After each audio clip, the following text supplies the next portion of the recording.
할렐루야. 오늘도 이 새벽 하나님의 은혜를 또 하나님의 역사하심을 바라는 우리 모든 성도님들께 때를 따라 힘있게 도우시는 하나님의 은혜가 함께 하시기를 주님의 이름으로 간절히 축원합니다. 요즘 제가 은혜 받고 있는 찬양이 하나 있습니다. 찬양의 제목이 혼자 걷지 않을 거예요. 혼자 걷지 않을 거예요. 이 찬양이 시작할 때의 가사가 그렇게 시작이 돼요. 제가 살짝 불러드릴까요? 그대 폭풍 속을 걷고 있을 때, 비바람을 마주해야 할 때, 불빛조차 보이지 않아도 그대 혼자 걷지 않을 거예요. 이렇게 시작해요. 오늘 한번 출근하실 때나 하루를 시작하실 때 유튜브로 한번 찾아서 들어보시면 굉장한 은혜가 있을 거예요. 우리는 혼자 걷고 있는 사람들이 아닙니다. 우리 주님은 우리와 함께 하시는 임마누엘의 주님이시기 때문이죠. 자녀인 우리에게 베푸시는 하나님의 사랑, 은혜, 응답, 기적은 모두 하나님께서 우리를 자녀 삼으시고 우리와 함께 하신다는 증거입니다.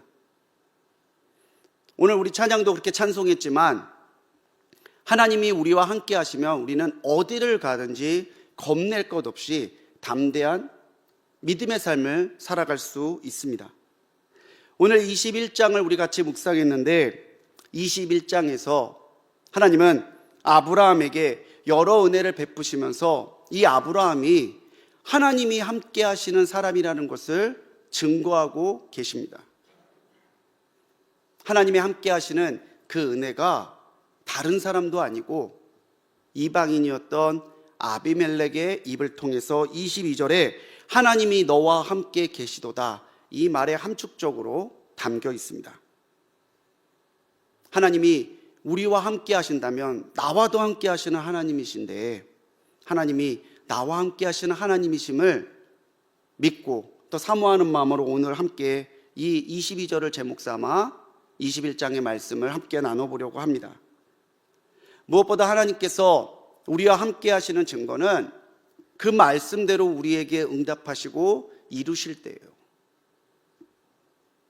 하나님은 그 말씀하시고 그 말씀대로 이루시는 신실하신 하나님이시라는 것이죠. 오늘 말씀에서 드디어 이삭이 태어났습니다. 100세에 얻은 아들이에요.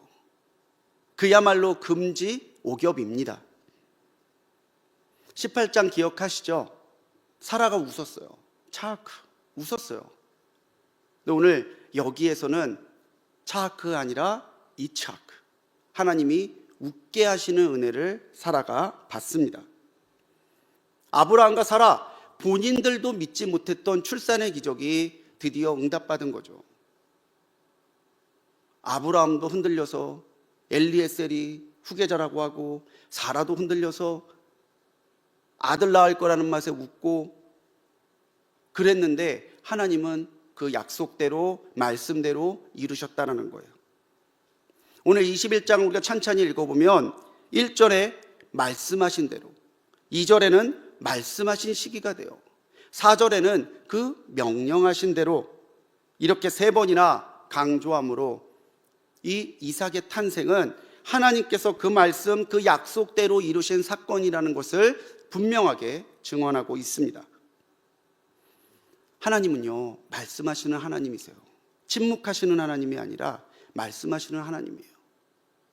때때로 우리가 하나님의 침묵을 경험할 때가 있지만 그때는 하나님께서 이미 주신 말씀을 가지고 인내하고 하나님이 다시 말씀하실 때까지 믿음으로 나가야 될 때이지 하나님이 침묵하시는 때가 아닙니다.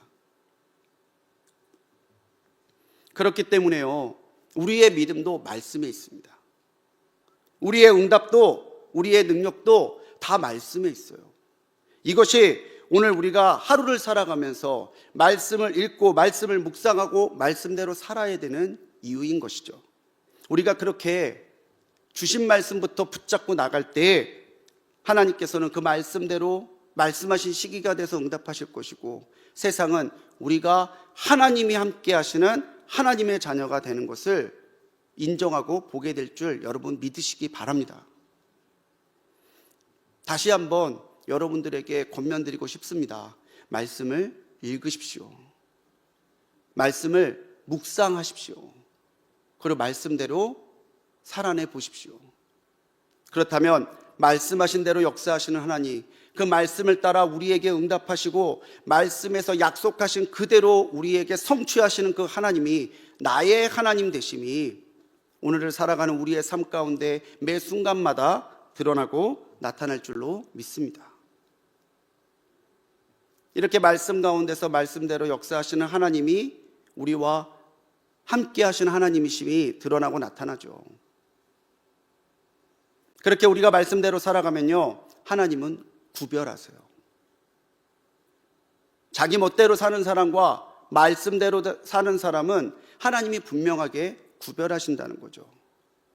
하나님이 구별하실 때 우리는 하나님이 나와 함께 하시는 하나님이시라는 것을 세상 가운데 선포하며 살 수 있습니다.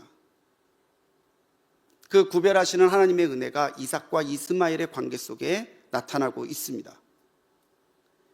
이삭이 무럭무럭 자라요.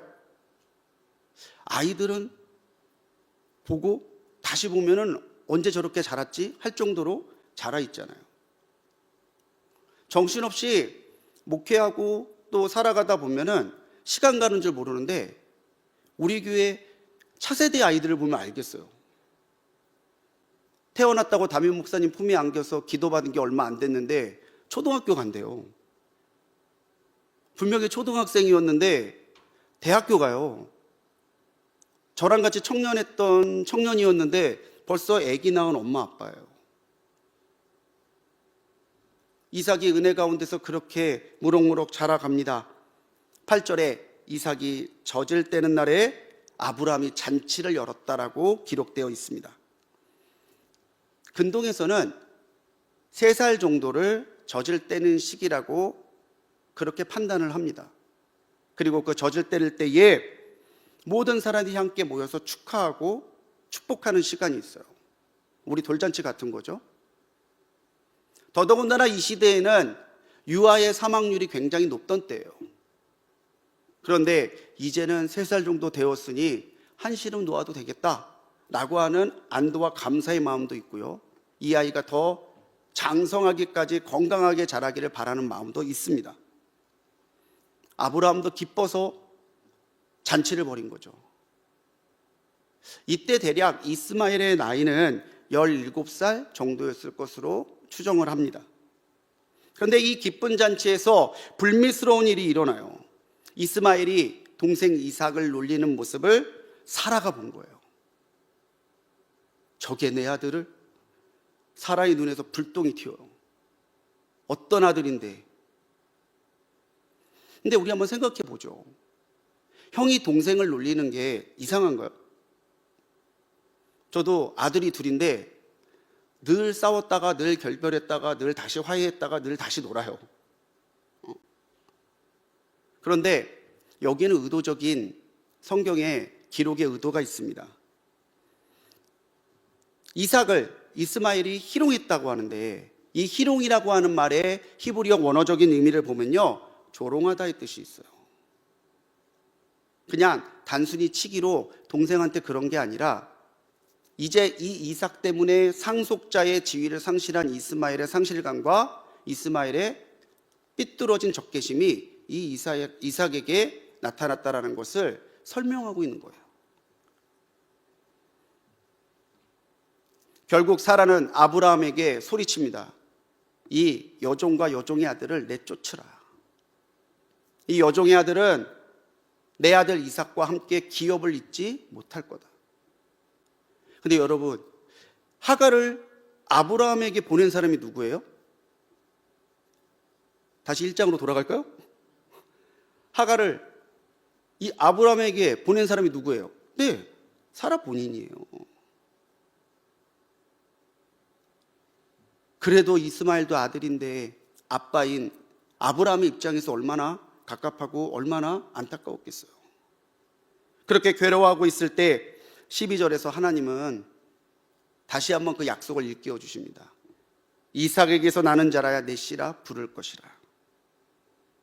일면 이 두 모자를 내쫓는 것은 굉장히 비정해 보이지만 이것은요, 하나님은 언약을 이을 이삭을 따로 구별해 내셨음을 우리에게 알려주는 내용입니다.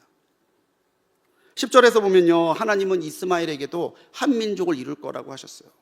그리고 광야에서 이 이스마엘이 죽어갈 때에 어머니 하갈의 눈을 밝히셔서 이 아이를 샘물을 먹이심으로 살리시잖아요. 이 아이에게는 이 아이대로 하나님이 기억하시고 베푸시는 은혜가 있어요. 하지만 이 이삭과 이스마엘이 한 곳에 있지 않고 나누어지는 것은 하나님은 분명하게 구별된 자녀에게 하나님의 약속과 하나님의 은혜를 이어가신다는 것을 우리에게 알려주시는 거예요. 하나님은요, 자녀를 구별하시는 하나님이십니다. 오늘 우리가 세상을 섞여서 살아가니까 믿는 사람 안 믿는 사람 똑같은 것 같아요. 아니요, 어떨 때는 믿는 사람이 믿는다는 그 이유 하나 때문에 세상 가운데 멸시받는 것 같기도 하고 조롱받는 것 같기도 하고 손해보는 것 같기도 해요. 그런데 결국 나중에 하나님이 은혜를 베푸시고 나면 하나님은 자녀인 우리들을 결코 잊지 않으셨고 자녀와 우리와 함께 하셨고 자녀인 우리에게 주실 은혜를 이미 예비하고 계셨음을 우리가 체험하고 인정하고 고백하게 되죠. 그렇기 때문에 우리는요, 오늘을 구별된 자녀로 살아가야 돼요. 우리가 먼저 세상 사람들과 똑같이 살아가면은 하나님이 우리와 함께 하신다는 증거가 드러날 일이 없어요.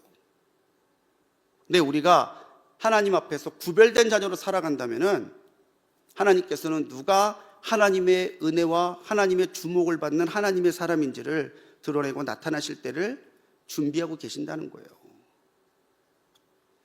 구별된 하나님의 자녀로 살아가는 하루가 되시기 바랍니다. 그럴 때 분명히 하나님은 이 자녀가 내가 사랑하는 자녀라는 것을 구별하여 세상 가운데 드러나고 나타나실 때를 우리에게 베풀어 주실 줄 믿습니다.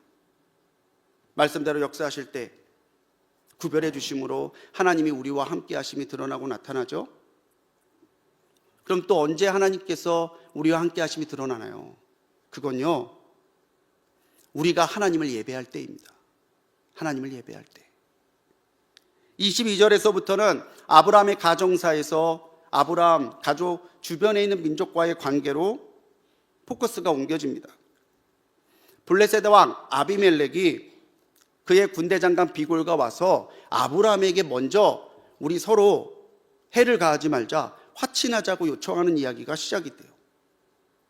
이 아비멜렉은 사람의 이름이 아니라 블레셋의 지도자를 일컫는 말이에요. 이집트 왕 바로, 이런 식으로. 아비멜렉이 뭐가 아쉬워서 아브라함하고 화친을 하고자 했을까요?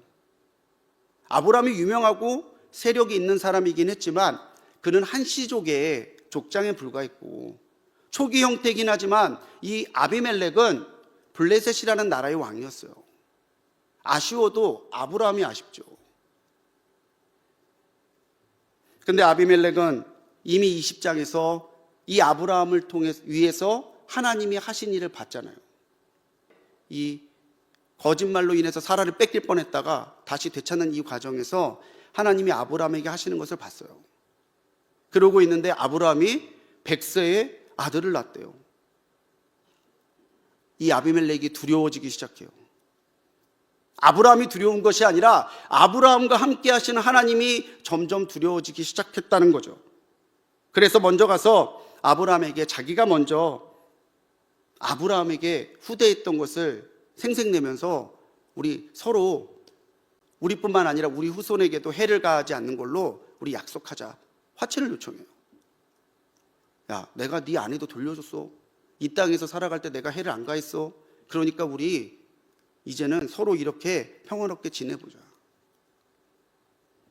이것을 아브라함은 받아들입니다. 하지만 그러면서 분명히 짚죠.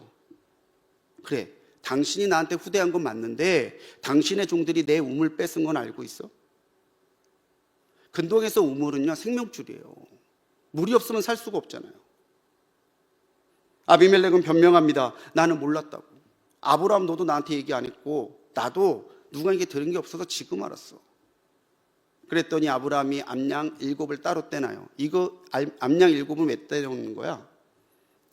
이 암양 일곱이 내가 이 우물에 대해 증거로 삼을 테니까 이 우물에 대해서 더 이상 묻지 말고 우리 이제는 화친에 우리 서로 친하게 지내는 관계로 한번 지내봅시다. 그렇게 언약식이 체결이 된 거죠. 그래서 아브라함은 이 우물을 브엘세바, 맹세의 우물 또는 일곱의 우물이라고 이름 지었다라고 기록되어 있습니다. 이 브엘세바가 나중에 이스라엘 영토의 남쪽 끝이 돼요. 북쪽에는 단, 남쪽에는 브엘세바. 그러니까 우리가 백도에서 할라까지 뭐 이렇게 이야기하잖아요. 이스라엘의 영토가 단에서 브엘세바까지예요. 그것이 이 아브라함 때에 하나님이 이미 그 마지막 선을 그어주신 거죠. 하나님이 기적과 역사로 아브라함이 하나님이 함께 하시는 사람이라는 것을 아비멜렉에게 인정받게 하셨어요. 우리가 하나님을 인정하면 하나님도 세상 가운데 우리가 하나님의 자녀임을 인정받게 하십니다. 그것도 누가? 세상이. 우리끼리 야 우리는 하나님의 자녀야, 우리 하나님의 은혜야, 우리끼리끼리 하는 게 아니라 우리가 그렇게 하나님 앞에 하나님을 붙들고 살아가면, 하나님을 인정하고 살아가면 하나님이 세상이 우리가 하나님이 함께 하시는 사람이라는 것을 인정받게 하실 거라는 거죠. 때때로 고난이 와도 여러분 인내하고 믿으십시오. 슬피 울며 기도할 때에도 하나님이 응답하실 것을 여러분 믿으십시오. 때로는 내가 핍박당하고 내가 예수 때문에 조롱받는 때가 오더라도 포기하지 아니하고 주님 손 붙잡고 하루하루 한 걸음 한 걸음 우직하게 걸어가 보십시오. 그러면요, 하나님은 하나님뿐만이 아니라 세상이 우리를 인정하도록 이끌어 주시고 인도해 주실 줄 믿습니다. 그럼 우리는요, 그렇게 우리를 인정하시고 우리와 함께 하시는 하나님을 높이며 살아야죠. 하나님을 높이는 건 그게 예배죠. 아브라함은 그렇게 이 브엘세바에서 에셀나무를 심고 하나님의 이름 부르며 하나님을 예배합니다. 에셀나무는 영원한 안식 또는 영원한 생명을 의미해요. 하나님께서 이제 이 땅에서 우리에게 안식을 주실 거야. 하나님이 여기에서 이 브엘세바를 증거 삼으셔서 우리에게 그 언약대로 영원한 생명을 주실 거야. 그 언약의 하나님, 그 생명의 하나님을 아브라함은 그 이름을 불러가며 예배하고 높였다라는 거예요. 내가 내 능력으로 이 일을 얻은 것이 아니라 하나님께서 주신 은혜로 이 일을 응답받은 것이다라는 것을 예배를 통해 아브라함은 하나님을 높이고 세상 가운데 하나님의 하심을 보였다라는 사실이죠. 그래서 오늘 우리가 이 새벽의 첫 시간을 하나님 앞에 드리고 예배함으로 하루를 시작하는 거예요. 여러분, 오늘 하루가 여러분 하나님을 높이는 예배의 삶이 되시기를 간절히 축원합니다. 하나님 영광 받으소서. 내게 주신 다 하나님이 주신 겁니다. 내게 하신 거 다 하나님이 하신 겁니다. 세상 사람들은 자기를 드러내려 하고 자기를 높이려 할 겁니다. 하지만 하나님께서 함께 하시는 사람은 하나님을 높이고 하나님이 영광 받으심을 기뻐할 거예요. 그렇게 우리가 하나님을 높일 때 하나님도 우리를 높이실 줄 믿고 오늘 예배하며 출발한 이 하루를 예배의 삶으로 끝까지 이어가시기를 주님의 이름으로 간절히 축원합니다. 우리 감리교회 창시자인 존 웨슬리 목사님이 하나님의 나라에 입성하시기 전에 그렇게 말씀하셨다고 그러죠. 가장 좋은 것은 하나님이 우리와 함께 하신다는 사실이다. 우리에게 가장 좋은 은혜는 하나님이 우리와 함께 하신다는 사실입니다. 오늘을 자녀답게 살아가시기 바랍니다. 그때에 하나님은 말씀대로 응답하시고 구별하심으로 우리가 함께하는 사람이라는 것을 보여주시고 세상 가운데서 예배할 때 하나님이 주목하시고 하나님이 높이시는 사람이라는 것을 분명하게 드러나게 하실 줄로 믿습니다. 나와 함께 하신 하나님 손 붙잡고 오늘도 믿음 가운데 승리하시는 우리 불꽃교회 성도님들 되시기를 주님의 이름으로 간절히 축원합니다. 기도하시겠습니다.